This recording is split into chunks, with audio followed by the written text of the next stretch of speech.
ನೋಡಿ, ನಮ್ಮ ಸಿಲಿಕಾನ್ ಸಿಟಿಯಲ್ಲಿ ಎಂತೆಂಥ ಜನರಿದ್ದಾರೆ ಗೊತ್ತಾ. ಒಬ್ಬೊಬ್ರು ವೆರೈಟಿ ಕ್ರಿಯೇಟಿವಿಟಿಗಳನ್ನು ತೋರಿಸ್ತಾ ಇರ್ತಾರೆ. ನೋಡಿ, ಇಲ್ಲೊಂದು ಕೇಸ್ ಹೇಳ್ತೀನಿ. ಏನಾಯ್ತು ಅಂತಂದ್ರೆ, ಸಿಲಿಕಾನ್ ಸಿಟಿಯಲ್ಲೂ ಕೂಡ ಇಂಥ ಒಬ್ರು ಜನರು ನೋಡೋದಕ್ಕೆ ಸಿಗ್ತಾರಾ ಅಂತ ಅತೀ ಬುದ್ಧಿವಂತರು. ಅಯ್ಯೋ ಶಿವನೇ ಅಂತೀರಾ ಈ ಸ್ಟೋರಿ ನೋಡಿದ್ರೆ. ಮನೆಯ ಕಸ ವಿಲೇವಾರಿಯನ್ನ ಹಿಂಗೂ ಮಾಡ್ಬೋದಾ, ನಮ್ಗೆ ಗೊತ್ತೇ ಇರಲಿಲ್ಲ ಅಂತ.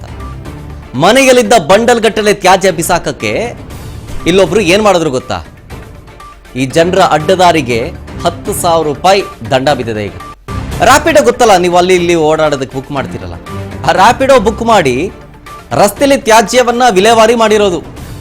ಮನೆಗೆ ರ್ಯಾಪಿಡೋ ಆಟೋ ಬುಕ್ ಮಾಡಿದ್ದಾರೆ, ಕಸದ ಬ್ಯಾಗ್ ಹಾಕಿದ್ದಾರೆ. ವಾರ್ಡ್ ನಂಬರ್ 173 ಜಕ್ಕಸಂದ್ರದಲ್ಲಾಗಿರೋ ಘಟನೆ ಇದು. ಆಟೋದಲ್ಲಿ ಕಸವನ್ನ ಡಂಪ್ ಮಾಡೋ ವೇಳೆ ಬೆಳಕಿಗೆ ಬಂದಿದೆ.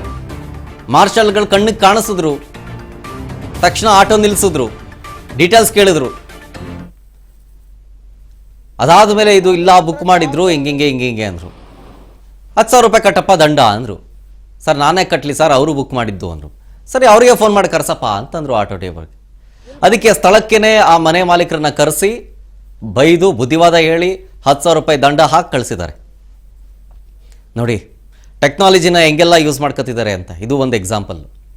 ಅಂದರೆ ಇವರೇನಾದ್ರು ಕಸ ಬಿಸಾಕೋಕೆ ಹೋದರೆ ಯಾರನ್ನ ಹಿಡ್ಕೊಂಡ್ಬಿಡ್ತಾರಲ್ಲ, ಅಥವಾ ತುಂಬ ದೂರ ಹೋಗ್ಬೇಕಾಗತ್ತಲ್ಲ, ಅದಕ್ಕೆ ಆಟೋ ಬುಕ್ ಮಾಡಿಬಿಟ್ಟು ಕಳಿಸ್ಬಿಟ್ರೆ ಅಲ್ಲಿ ಹೋಗ್ತಾ ಯಾವ್ದಾದ್ರು ದಾರಿ ಖಾಲಿ ಇರೋ ಜಾಗದಲ್ಲಿ ಬಿಸಾಕ್ಬಿಡಿ, ಮಿನಿಮಮ್ ಪೇಮೆಂಟ್ ಇಷ್ಟು ಮಾಡ್ತೀನಿ ಅಂತ ಅಂದ್ಬಿಟ್ಟು ಮಾಡ್ಬಿಟ್ಟು ಕಳಿಸ್ಬಿಟ್ಟಿದ್ದಾರೆ.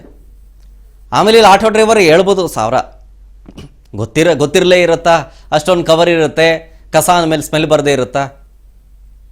ಆಟೋ ಡ್ರೈವರ್ ಹೇಳಿದ್ರಂತೆ, ಇಲ್ಲ ಅದು ಕಸ ಅಂತ ನನಗೆ ಗೊತ್ತಿರಲಿಲ್ಲ ಅಂತ. ಮತ್ತು ಕಸ ಅಲ್ಲದು ಗೊತ್ತಿರಲಿಲ್ಲ ಅಂತ ಎಲ್ಲಿ ಬಿಸಾಕಕ್ಕೆ ಹೋಗ್ತಾ ಇದ್ದಿದ್ದೆ, ಅದನ್ನು ಸ್ಮೆಲ್ ಬರೋದಿಲ್ವಾ? ನೋಡಿ ಈಗ ಆಟೋ ಡ್ರೈವರು ಸಿಕ್ಕಾಕೊಂಡಾಗ ಏನೇನಾಯಿತು ಸ್ಥಳದಲ್ಲಿ ವಿಡಿಯೋ ನೋಡಿ. ನನ್ನ ಗಾಡಿಯಲ್ಲಿ ರ್ಯಾಪಿಡೋದಲ್ಲಿ ಲಗೇಜ್ ಬಾಡಿಗೆ ಬುಕ್ ಮಾಡಿದ್ದಾರೆ.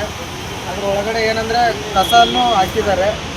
ನಾನು ಗೊತ್ತಾಗಲಿಲ್ಲ ಅದು ಕಸ ಇದೆ ಏನಿದೆ ಅಂತ ಹೇಳ್ಬಿಟ್ಟು. ಲಗೇಜ್ ಅಂದ ತಕ್ಷಣ ಮಾಮೂಲಿ ರ್ಯಾಪಿಡೋ ಮಾಮೂಲಿ ಕೊಡ್ತಾರೆ ಅಂತ ಹೇಳ್ಬಿಟ್ಟು ಹೊತ್ಕೊಂಡಿದ್ದೀನಿ. ಬಂದ್ಬಿಟ್ಟು ನೋಡಿದ್ರೆ ಕಸ ಇತ್ತು. ಸರ್ ಹಿಡ್ಕೊಂಡ್ರು, ಇಲ್ಲಪ್ಪ ಆ ಥರ ಮಾಡೋಂಗಿಲ್ಲ, ನೀನು ಫೈನ್ ಕಟ್ಟಬೇಕಂತ ಹೇಳಿದ್ರು. ಓಕೆ ಸರ್, ನಾನೇನು ಫೈನ್ ಕಟ್ಟಕ್ಕೆ ಹೋಗಿ ನನ್ನ ಕಸ್ಟಮರಿಗೆ ಫೋನ್ ಮಾಡ್ತೀನಿ ಅಂತ ಹೇಳಿದೆ. ಅವ್ರ ಕಸ್ಟಮರ್ ಬಂದುಬಿಟ್ಟು ನನ್ನ ಗಾಡಿ ಬಿಡಿಸ್ಬಿಟ್ಟು 10,000 ಫೈನ್ ಕಟ್ಟಿದ್ದಾರೆ. ನನಗೂ ಅದಕ್ಕೂ ನಾನು ಒಂದು ಆಟೋ ಚಾಲಕ, ರ್ಯಾಪಿಡೋನು ಓಡಿಸ್ತಿದ್ದೀನಿ. ನನ್ನ ಗಾಡಿಯಲ್ಲಿ ರ್ಯಾಪಿಡೋದಲ್ಲಿ ಲಗೇಜ್ ಬಾಡಿಗೆ ಬುಕ್ ಮಾಡಿದ್ದಾರೆ. ಅದ್ರ ಒಳಗಡೆ ಏನಂದರೆ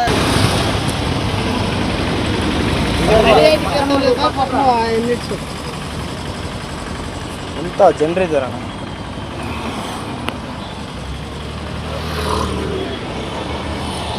ಹಲೋ